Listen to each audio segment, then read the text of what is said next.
উপর থেকে বা সাইড থেকে সমস্ত ভিউ আপনাদেরকে দেখিয়েছি বা আমি নিচে দেখেছি। নিচের ভিউটা কিন্তু একটা অন্যরকম এক্সাইটমেন্টের ব্যাপার। অসাধারণ।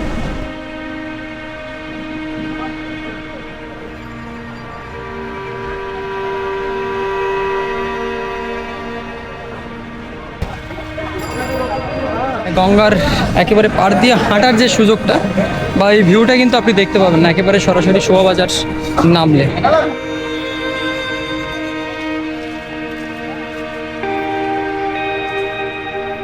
এপাশে দুপাশেই কিন্তু এরকম প্রতিমা আর প্রতিমা।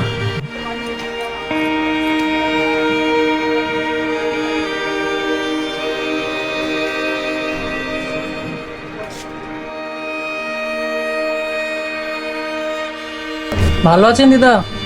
আমি চিনতে পারছি।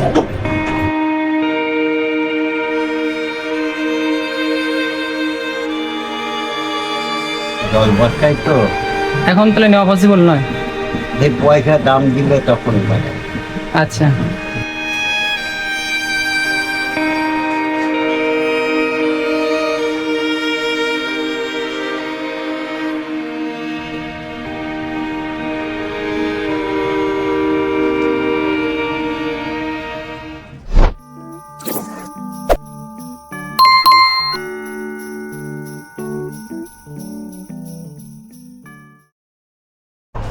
hey guys, what's up?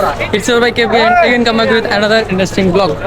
জীবন মানে দৌড়, আর সেই দৌড়ের আনন্দ ভাগ করে নিতে কিন্তু আপনাদের সামনে বরাবর এমন ব্লগ বা ভিডিও আমি রাখি। যাই হোক, আর দেরি করতে পারছি না। আশা করি থাম্বনেল আর ইন্ট্রোভারটা দেখে কিছুটা বুঝতে পেরেছেন যে আজকে আপনাদের ঠিক কোথায় নিয়ে যেতে চলেছি। কথা বলতে বলতে আমাদের কিন্তু ফেরি চলে এসছে, এই দেখতে পাচ্ছেন। আর আমি এখন আছি হাওড়া যে ফেরিঘাট, অর্থাৎ যে লঞ্চ ঘাট সেখানে, এবং এখান থেকে সরাসরি যাবো আজকে সেই কুমোরটুলি। তবে এই লঞ্চ করে কেন আমি আজকে কুমোরটুলি যাচ্ছি বা এই ভিডিওতে কেন আমি এই পথটা বেছে নিলাম, তো যেতে যেতে সেটা আপনাদেরকে অবশ্যই দেখাবো আর আপনারা অবশ্যই বুঝতে পারবেন। একটু উঠে গেলাম,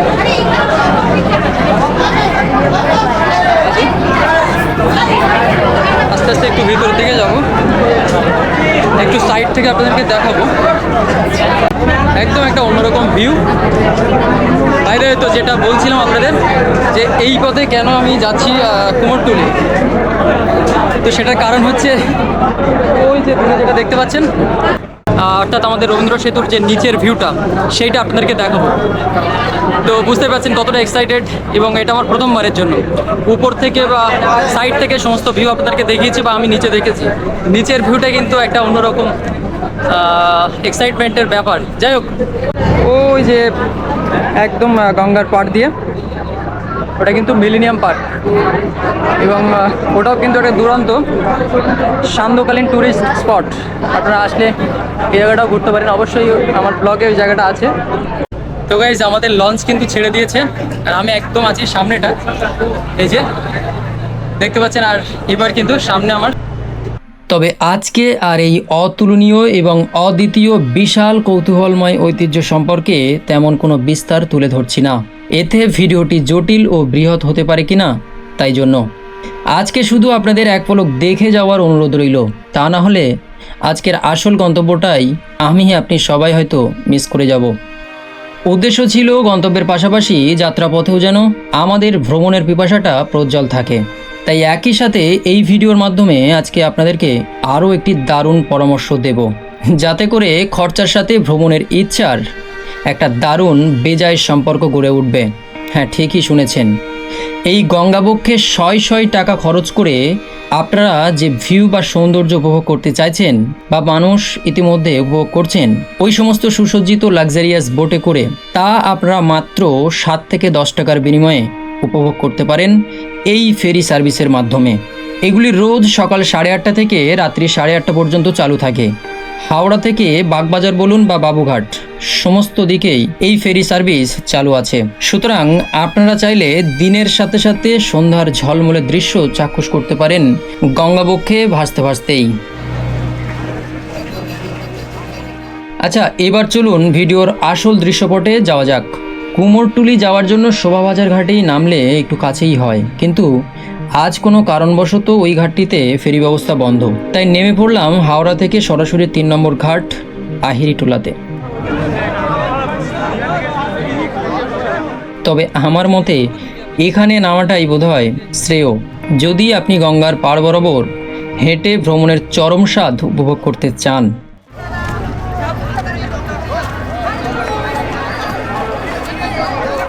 খুব একটা সময় লাগে না। আর তাছাড়া বর্তমানে শ্রাবণ মাস উপলক্ষে এইখানে এই কাছেই ভূরনাথ মন্দিরে ভক্তের বিশাল সমাগম হয়, ছোট করে মেলাও বসে।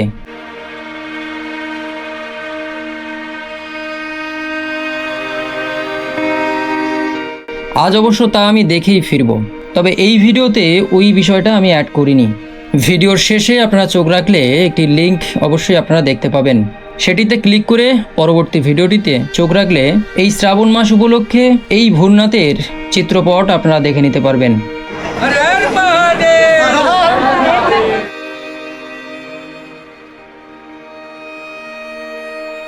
এবার আহিরিটোলা ফেরিঘাট থেকে সামনের দিকে মুখ করে বাঁদিকে গঙ্গা ও ডান দিকে চক্ররেল বরাবর 10 থেকে 15 মিনিট হাঁটলেই আপনারা পৌঁছে যাবেন কলকাতা কুমোরটুলি, অর্থাৎ অসংখ্য মৃৎশিল্পীদের শিল্পকলার মাঝখানে।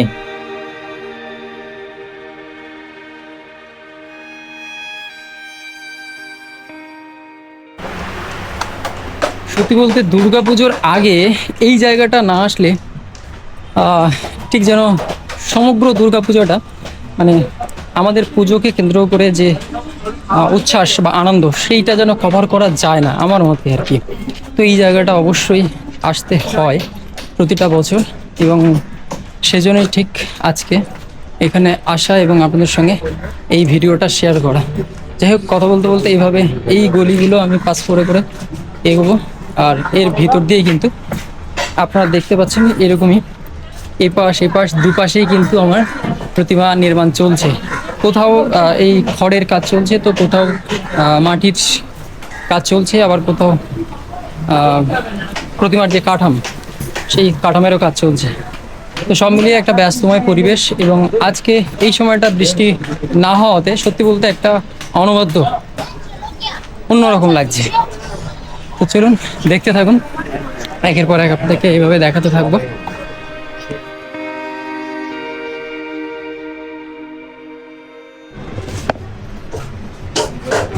ভালো আছেন দিদা? আমি চিনতে পারছি। আমরা যাযাবর। ওর উপরেও প্রতিমা? ওর উপরেও প্রতিমা? প্রতিমা না, লক্ষ্মী। আচ্ছা, লক্ষ্মী ঠাকুর। লক্ষ্মী ঠাকুর। এখনো রঙের কাজ তাহলে শুরু হয়নি? রঙের কাজ শুরু হয়নি? আচ্ছা, আর প্রতিমার যে খড়ের কাজ মোটামুটি কমপ্লিট? আচ্ছা দাদু, বলছিলাম যে এই সময় যদি কোনো প্রতিমার অর্ডার আসে তো সেটা কি নেওয়া সম্ভব আপনাদের কাছে? মানে আর তো পুজোর বলা যায় যে 2 মাস মতো বাকি। এখন অসুবিধা হবে, জল বর্ষায় তো। এখন তাহলে নেওয়া পসিবল নয়? যে পয়সা দাম দিলে তখন বানায়। আচ্ছা, কলকাতায় বেশি কলকাতায় একটা নাম বলুন, মানে ক্লাবের একটা চেনা পরিচিত। তো বলতে পারবো না একটু। তো একটা অর্ডার মানে কতদিন আগে আপনারা নেন, মানে পুজোর কতদিন আগে থেকে? ওই অক্ষয় তৃতীয়, পয়লা বৈশাখ, রথ, আচ্ছা, জায়গায় মনমোহনী, কোল ইন্ডিয়া, বিধাননগর। বিধাননগর, ওখানে তৈরি হয়েছে 11তলা বিল্ডিং। আচ্ছা, এগুলো কি যেখানে যাবে সেখানকারই ঠিকানা? ও আচ্ছা, ইন্টালি পদ্মপুকুর। পদ্মপুকুর। এই প্রতিমা যাবে পদ্মপুকুরে, দেখুন। তো এখন কিছুই বোঝার উপায় নেই, মানে যতক্ষণ না সাজ পুরোপুরি হচ্ছে, আর শেষ তুলির টান যতক্ষণ না হচ্ছে ততক্ষণ বোঝা যায় না। তো যাই হোক, ঠিক আছে দাদু, টাটা। এরকমই ব্যাপার দেখতে পাচ্ছেন, এপাশে দুপাশেই কিন্তু এরকম প্রতিমা আর প্রতিমা, কত প্রতিমা দেখুন, সব কিন্তু মাটির কাজ প্রায় কমপ্লিট। এপাশেও দেখুন প্রায় প্রতিমা কিন্তু এরকম সব কমপ্লিট হয়ে গেছে মাটির। এই যে হা করে আছে, এই পাশটা যাবো, চলুন আরো দেখাবো। শোভাবাজার সুতানুটি নামটি শুনলেই কারো কারো হয়তো ইশারা বদলে যায়, তবে যারা নতুন আসবেন বা এর আগে কখনো আসেননি তাদের জন্য একটি সতর্কতা। কুমোরটুলি এরিয়া সম্পর্কে আগে অবগত হয়ে তারপর এখানে আসুন, অথবা এখানে এসে কাউকে জিজ্ঞাসা করে তারপর পুরোটা এক্সপ্লোর করুন। এখানকার রাস্তাঘাট অলিগলি আপনাকে কলকাতার জন্ম পরিচয় বোধ করালেও আপনি সে গৌরবে এখন আর ভাসতে পারেন না। তবে সচরাচর আমাদের মতো বুদ্ধিহীন কৌতূহলহীন প্রজন্মের ছবি ওঠা নিয়ে এই অঞ্চলের বেশ কয়েকটি জায়গা খুব সমাদর পাচ্ছে। তবে সেটাও খুব সাবধান, ছবি ওঠার চক্করে গলির খোঁজে আবার না তেলে না পোতা আবিষ্কার হয়ে যায়। অর্থাৎ যে সতর্কতার কথা বলছিলাম তা হলো ভারত তথা এশিয়ার বৃহত্তম রেড লাইট এরিয়া, যা এই সুন্দর শিল্পাঞ্চলের আশপাশেই অবস্থিত। যাই হোক, পুজোর আগের এই সময়গুলোতে এখানকার শিল্পীরা কাজ নিয়ে খুবই ব্যস্ত থাকেন। এখানকার নির্মিত প্রতিমা শুধু কেবল কলকাতাতেই নয়, আমাদের দেশ ও বিদেশেও সম্মান পায় এখানকার শিল্পীদের হাতের ছোঁয়া। কাঠামো নির্মাণ থেকে প্রতিমার সমস্ত রকম সাজ সরঞ্জামও এখানে তৈরি হয়। 300 বছরের পুরনো এই ব্যস্তময় পাড়াটি ঘুরে দেখতে দেশ বিদেশ থেকেও মানুষ আসেন প্রায়শই। তবে পুজোর আগে এখানে মূলত একটা আলাদা ভিড় জমে। এতে যদিও শিল্পীদের একটু কাজের ব্যাঘাত হয়, তবে তারা পর্যটকদের আনাগোনা একেবারেই যে অপছন্দ করেন তা নয়। আসলে এই সরু ও স্বল্প বিস্তার জায়গার ভিতরে মানুষের চলাচলে তাদের দু এক সময় নির্মিত প্রতিমার ছোটখাটো ক্ষয়ক্ষতি হয়ে যায়, ফলে তারা অনেক ক্ষেত্রে প্রবেশ মূল্য ধার্য করে থাকেন। রীতিমতো সেই ভিড় জমতে শুরু হবে আস্তে আস্তে এবার পুজোর এই সময়গুলোতে। রঙের কাজ এখনো শুরু হয়নি সেভাবে। অনেক শিল্পী ও কর্মরত ব্যক্তিদের সাথে কথা বলে আমি অনেক বিষয় জানলামও। তাই আপনারা ফটো বা ভিডিও করতে চাইলে এই সময় ঘুরে যেতে পারেন। একেবারে পুজোর কাছাকাছি বড্ড কোলাহলে এখানে পরিবেশ একটু জটিল হয়ে ওঠে আর কি। এই কুমোরটুলির মধ্যে এরকম মৃৎশিল্পীদের যে ঘর কতগুলো আছে বলে মনে হয়? টোটাল হ্যাঁ, এই টোটাল জায়গাটার মধ্যে কত 200 কত জানো না, কতজন মৃৎশিল্পী আছেন এখানে? অনেক 260-65 260-65 জন। তো এখন ম্যাক্সিমাম কোন প্রতিমাটা চলছে, মানে দুর্গা মা দুর্গার কাজ চলছে? কিছু কিছু জায়গায় দেখলাম কালী কালিও প্রতিমা। হচ্ছে, মানে যাদের কমপ্লিট হয়ে গেছে। এবার দুর্গাপুরে তো কালির টাইমটা বেশি নেয় না, কম। আচ্ছা, মানে মিলেমিশে চলছে। হ্যাঁ। আর আপনাদের এখানে তাহলে প্রতিমার সাজ সরঞ্জামে এবং ব্যাকগ্রাউন্ডে হ্যাঁ। এগুলো বানানো। ঠিক আছে, ধন্যবাদ। তো গাইজ, এরকমই সমগ্র জায়গাটা কিন্তু এরকম গলি বিশেষ। আপনি আসলে এর ভিতরে ঘুরে দেখতে দেখতে কখন যে সময়টা পার হয়ে যাবে আপনি বুঝতে পারবেন না।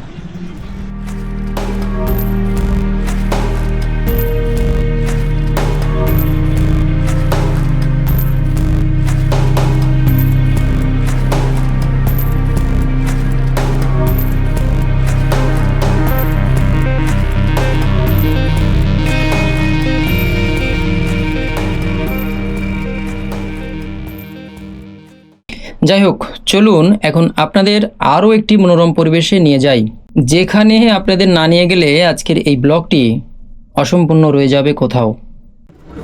অর্থাৎ এটা কিন্তু কুমোরটুলি ঘাট, এই যে দেখতে পাচ্ছেন। এবং আমি এসেছি কিন্তু ওই পাশে এই রেল লাইনটা ক্রস করে, এই যে রেল লাইনটা ক্রস করে এসেছি। এবং এই পাশে হচ্ছে কাশীমিত্র শ্মশান ঘাট, দূরে দেখা যাচ্ছে কাশীমিত্র শ্মশান ঘাট। এবং এই পাশে হচ্ছে শোভাবাজার বা আপনার ওদিকে আইরিটোলা। এদিক দিয়ে হয়ে এসে আপনি এই পথে শর্টকাটেও যেতে পারেন। বাই দ্য ওয়ে, তো যেটা বলার সব শেষে, এই জায়গাটা এইরকম একটা সানসেট টাইমে আসাটা কিন্তু একটা অন্যরকম এক্সপিরিয়েন্স। কুমোরটুলি ঘাট, এখানে কিছুক্ষণ সময় স্পেন্ড করে আপনারা আমার মতো সন্ধ্যার সময়টাতে ভূতনাথে উপস্থিত হতে পারেন। তবে এটা কিন্তু শুধুমাত্র শ্রাবণ মাস উপলক্ষে বললাম, বাকি সময়ে অতটা জনসঙ্গম থাকে না। অন্যথা তখন আপনারা আবার সন্ধ্যায় বাড়ি ফেরার সময়ে পুনরায় ফেরি মাধ্যমে গঙ্গার ঝলমলের রূপ প্রত্যক্ষ করতে করতে ফিরতে পারেন, যে বিষয়টা প্রথমেই বলেছি আপনাদের। যাই হোক, এর মাঝখানে কোথায় কত সময় কাটাবেন বা ছবি ওঠার ব্যাপারটা আপনাদের নিজেদের ওপর। তবে আমার মতো এভাবে ঘুরে দেখলে একেবারে ঠিক টাইমে ঠিক জায়গায় পৌঁছাতে পারবেন।